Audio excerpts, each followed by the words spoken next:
Welcome back to the channel. In this video, we're going to take a look at 20 tiny homes that are under $25,000. Check the video description for details about each home. Home ownership doesn't have to mean six figures, lifelong debt, or being house poor.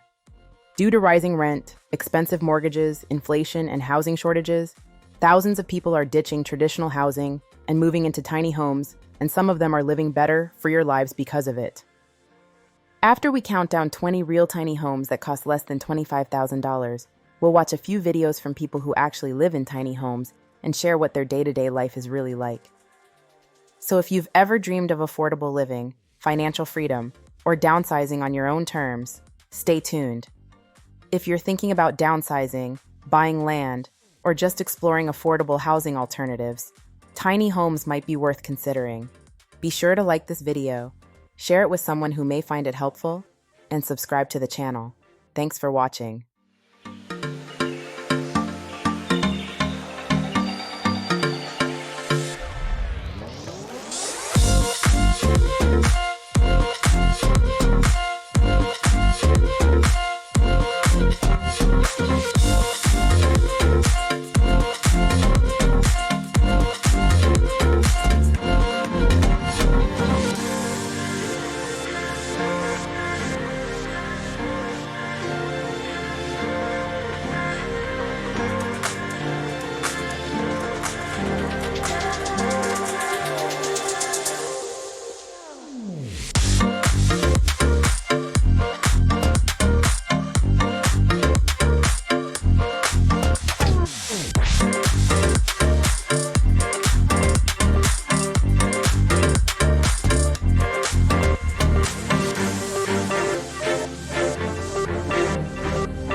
My name is Hillary and this is my tiny house. You guys have been asking for an updated full house tour, so here we go. If you're new here, let me catch you up. Almost 2 years ago, my aunt and uncle helped me build this tiny house for me and my son after my husband and I split. As a single work from home homeschool mama, money is tight. So making and posting videos on social media is one of the ways that I bring in income. Specifically, the videos about the tiny house go towards paying my aunt and uncle back for the tiny house build. Unfortunately, that actually has not been going very well lately, but more on that later. First, let's just take a tour of the tiny house. So here we are in the entry area. A lot of people ask about this big green cabinet, and the reason that it is where it is because it hides the hot water heater. You can kind of see it tucked back in there. Then I also have storage on this other side. This is mostly just homeschool supplies, office supplies, things of that nature. Then over here to the left is my workout/work area. You can see my little walking pad underneath, and then the desk goes up or down, so it can be either sitting or standing. So it's where I work or work out when I'm on the treadmill. Then it blends on into the kitchenette area. There's a little snack bucket next to the fridge. This fridge I think is like an apartment style fridge. It's not like a really big one, but it is full size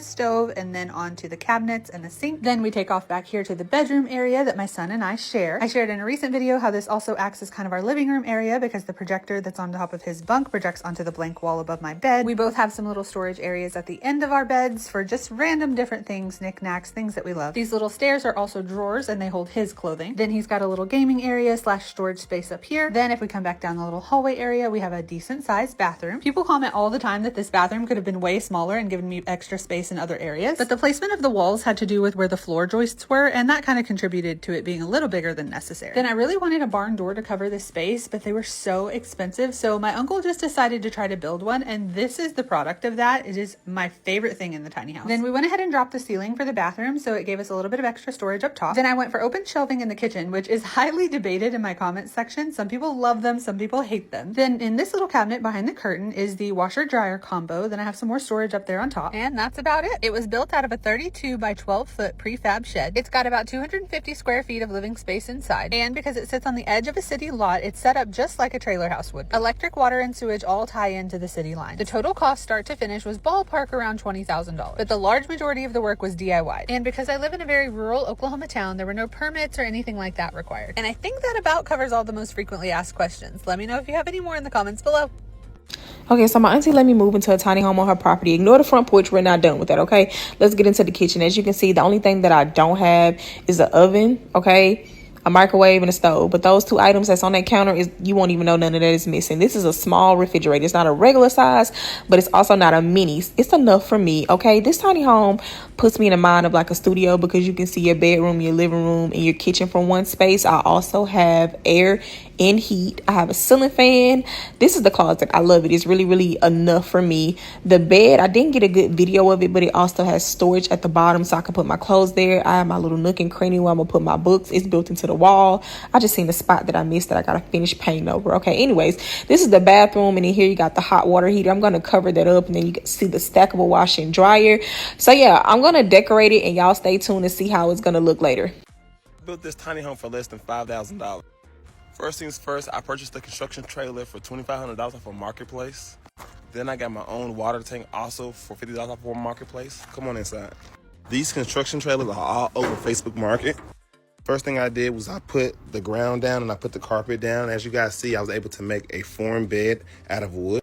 I also got a couch off of Facebook Market for $50, a Bluetooth radio and stereo. Also a $2,000 toilet that I got for $500, a Sunmar compost toilet. This is the AC unit, and you have a sink with running water. You also have a heater right there, so you don't have a shower in there or a bathtub because I removed that. But ultimately, if you're looking for somewhere to stay, you can build it yourself. I did it out of a construction trailer for less than $5,000. If you like content like this and you want to move into a tiny home, follow me for more content like this. Before you buy land for a tiny house, you need to hear this. Listen up, ladies. I've been reading all your comments, and this is a really important thing as you're getting excited about moving forward. During COVID, I found an article about a woman in Southwest Louisiana who had a little tiny 5-unit tiny village. And so I reached out to her and I sent her a note and I said, hey, can I come see it? And she said, absolutely. So I went out, and here's her story. She went looking for land, found a piece of land, went into her city hall in her hometown and said, hey, I found this piece of land. This is what I want to do with it. And they went, hell no, you can't do that. So she said, all right. And she left. So she went to the next town over. She found a piece of land, went into city hall, said, hey, I'm thinking about buying this land. This is what I want to do with it. Can I do it? And they went, we don't know jack shit about that, but we'd love to learn more. Why don't you come help us put together the regulations that we're going to need for this? And so she did. So not only did she take care of something for herself, she's helping others. So I'm just letting you know that you need to be very thoughtful and careful about what you're doing and how you're doing it, that it varies not just from state to state, but from town to town, county to county, municipality to municipality. I don't want you losing any money. Be wise about what you're doing. Do your research. I am going to be providing more information about this and all sorts of other great stuff in the coming weeks, so make sure you follow. Peace out. Love you. This is the second in a series of how I bought a house and then put it in a trust for my adult children, built this tiny house, and had early retirement. This tiny home was delivered, just the shell, and then I had this greenhouse built onto the front. Once that was complete, I had the framer come. Once the framer had done his work, the plumber and the electrician came and roughed in their work. After that, the insulation, the drywall, and then the floors. I had the plumber and the electrician return to finish their job, and then I had the final painting done. Because my adult children pay the bills for the main house, and I didn't incur any debt because I saved up enough money to build this place for cash, I now have very minimal bills, and I'm able to retire early, spend time with my grandchildren, and play in the garden. I just recently moved inside of my tiny house. This thing is 85 square feet. I spent $1,000 on the frame, and I put about $2,500 into it. The most expensive thing was the toilet, which was $1,050. And I just wanted to kind of give you guys a walkthrough. I will make individual videos about the kitchen and the toilet and the bed, but I just want to give you a general walkthrough of the whole place. I did want to mention that I put this tiny house in the backyard of like a house that I own, so I don't have to pay for really any lot rent or anything like that.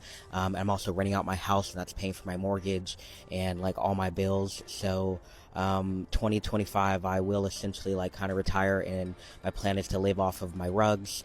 So you'll see here in a second, my tiny house is covered in rugs, ceilings, the walls, the floors, everything. So here's the entrance of my home. Yeah, it's very colorful, and this is like truly like my personality. When I lived in my house, it was designed the same way, just wacky, colorful, wild, and that's kind of my vibe. So when you walk in, of course, you see a bunch of art. I used to be a really big painter, so I have like 2 paintings in here. But yeah, all my rugs are on here. This is my little coat rack. This is the living area, the living space. I decided to kind of go with the one side design. My kitchen is back here. I'll show you that in a second. And then this is like my kind of my storage where I keep my rugs. I'll show you that in a second. But over here I got like a little couch, and then right here is my shower, and I put my toilet inside the shower. And then on this side is really just my clothes, and I keep my shoes up top here. I got a little bit of storage over there, and then down here is actually my bed that I can fold out. Here's the clothes, and then the shoes are up here. I definitely have realized in this like I think month or so of living here, I definitely need to trim down a lot of things. I do not need this many clothes. I even still have quite a few clothes up in the attic of my house that I have to get rid of, and these shoes too. I have a bunch of shoes, so I am planning on getting rid of quite a few things, but the art will stay. I rather have art than like clothes or shoes, to be honest with you, because I like to be surrounded by my own art. So normally I kind of just keep this thing closed at all times, just to separate the bathroom from the living area. It's obviously really, really tight in here, really small space, limited on space right now, but this is the toilet. I had like a really hard time even picking a toilet. I think that this one's pretty good though. It has like this little hose down here that goes into like outside so that the smell gets out. In the shower back here, you see this like fake tile. I did install this myself, that's why it's a little bit wonky. My plan is to ultimately put real tile in here at some point, but I put this up just to make it look pretty. So over here is basically the chill spot. This thing also serves as like a really nice storage. I keep like my important documents, just like random storage, my dirty clothes, like everything's down there. So I really love that. Since I have like a little rug business, I keep like my rugs that I'm gonna be selling in here, little ones and then bigger ones up top. And so here's the bigger rugs that I have just kind of in stock. I did actually buy a greenhouse, and I put that in my backyard. It's actually twice the size of this tiny house, and that's basically going to be like my art studio. But I did have like a little bit of an event happen where like the ceiling kind of caved in on a really rainy, windy day, so I'm working on repairing that so I can actually make rugs in there. I will be making tons of videos making my rugs when I do get it up and running. Here's the kitchen area. I got a nice fridge that has like a real freezer and everything in here, which is really nice. I don't really eat too much food. I also don't cook at all, so all I really need is the air fryer and my my blender right here to make smoothies and whatnot. I'm a vegan, so I don't need meat. I don't need all that, so I really just eat the same kind of few things. I really love these Trader Joe's samosas, so I literally eat these like almost every single day. I eat them 5 days a week. Yeah, I basically just keep my vitamins up here, a few things, pots and pans that I really never use. I also have a I got a rice cooker and a tiny little mirror and all that. This is also where I do my shaving and whatnot, so plenty of space for all that. Also, I got this huge ass sink, which I probably should have got a smaller one, but it does the trick. I also plumbed this whole thing myself. I almost did like everything in here myself. Like I painted the walls, I obviously designed it. I put these things in here. The only thing I did have somebody else do was the shower, other than me putting those like stickable fake tiles up, and I also waterproofed the floor. But other than that, I mean, everything was done by me. I'm really happy I was able to learn how to do the plumbing myself, because I've always wanted to learn plumbing. I'm also learning like a little bit of electrical work as well. As far as the bed, this is actually my bed. It's a massage table. I'm going to make its own separate video on that because it's a whole hassle getting it out. But look out for that video really soon. But basically, it just kind of unfolds and it goes up to like right here. It gets really, really, really cold in here. It's not like super insulated. Like the walls are insulated, but the ceiling isn't. I have a lot of work to do on that. So since it gets really cold, I installed this little heater up here, which really is helpful. I also have a heated blanket that keeps me warm at night. Well, that's about it. I definitely plan on making really in-depth videos on everything in here. I'll, film myself cooking and I also will film, taking a shower. I'll be more detailed about the toilet that I have and just like living in here in general, making art in here. Like I'm planning on doing so much in here with like my content. Also, I'll show you the full backyard because I have a lot going on back there. I got a pool, like I said, that greenhouse. I have a gym, so I'll definitely make a lot of videos to show you guys. This is like a really big new chapter in my life. I've been planning on doing this for literally years, so I'm really happy I finally can, and I just want to show you guys how it's going. So yeah, anyways, look out for those videos. For the past 13 months or so, I've been living in a tiny home. And those who follow the tiny home movement know that a tiny home can range from anywhere as small as 100 square feet or 200 square feet, and even up to about 800 to 900 square feet are still considered tiny homes. Now, I followed the movement for several years before I built my own tiny home. Mine is, well, it was originally 400 square feet, which is the size of 2 shipping containers. And yes, built from shipping containers initially. With some additions, I have brought it up to what might be about 600 square feet and some outdoor space. Now, I wanted to share some of the most impactful lessons I've learned from living in a tiny home for this lengthy period. Now, I'm not going to talk about the process of getting the tiny home, of building it and all of that. No, you're not going to get a tour. That's not what the purpose of this video is. But because we're here at the beginning of the new year, and this is when people start to set goals, and a lot of those goals are about what you want to have, what you want to acquire for the next year. I was thinking to myself how different I am now a year later than when I moved into the tiny home maybe 13 to 14 months ago. And one of the greatest lessons is I've learned you really need much less than you think you need. Most of us are raised in capitalist societies which tell you that success is marked by how much you have. And no matter how much you have, you're supposed to get more and more. So you make more. You get the bigger house, the bigger car, the more expensive house. You upgrade the kitchen. You're always buying things. You have tons and tons of clothes. And now you have 20 shoes and 40 shoes and the newest phone. It's about things. Materialism is at the heart of capitalism. And I definitely bought into that whole lifestyle. And I lived it for a very, very long time. When you add to the fact that I'm a professional, I'm an attorney, the space itself is about a certain kind of lifestyle as well. But one of the things I learned over the years, and you can research this, the happiest people are often not the ones that have the most. No, it's nice to have things, and we can get addicted to having things because having things gives us a dopamine hit. That part of our brain that lets go the feel-good hormone known as dopamine. So when we go shopping, we get that hit of dopamine. And when we buy the newest thing, we get the hit of dopamine. When we dress up pretty and we get more clothes, we get the hit of dopamine. And we can become addicted to that cycle. But in that cycle, you can also rack up a whole lot of debt. And that is why the middle class tends to be the most indebted of all the social classes. Because to get and maintain the lifestyle, if you're not making a certain amount of money, what you do is you get your mortgage and you get your car loan and you get and debt is normalized. But when I started following, I read the book Total Money Makeover by Dave Ramsey, and I started following his podcast a couple years ago. I'd started to shift my thoughts on debt, and I wanted to have a very low debt lifestyle because personally, as an employment law attorney, I watch all the time when people's lives change overnight because they've lost a job. Their entire identity is wrapped up in this big job, this big position, this big salary. I've noticed it's a noose around your neck, number one, because if you are highly indebted because of this fancy lifestyle you live in, you're going to do everything to keep the job because you can't afford to lose the job. Because if you lose the job, you can't pay your mortgage or your house and all of these, your car, and you're going to have to adjust to a lifestyle that you might not want to adjust to. And so for me, I was like, I don't want that kind of thing to happen to me. I want the freedom to walk away from a job I don't like, to walk away from clients I don't like. But I've also seen it for business owners. If you get addicted to a certain lifestyle, you have the big office and the big this and the big that, you have to work almost non-stop 7 days a week, long hours to maintain it. I wanted the freedom to retire whenever I want to retire. I wanted the freedom to say no to clients, and that required low debt, right?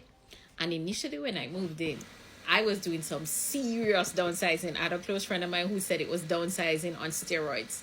I moved from what was a 3,500 square foot home into a 400 square foot home, and I cannot tell you. I sold a lot of stuff. I gave away a lot of stuff. I erected 2 storage sheds and still didn't have enough space for everything. And I remember when I was trying to pack my kitchen stuff, I realized I could only have 2 drinking glasses and 2 teacups because nothing else could fit. And you know, these things come as sets of 4, but it could fit.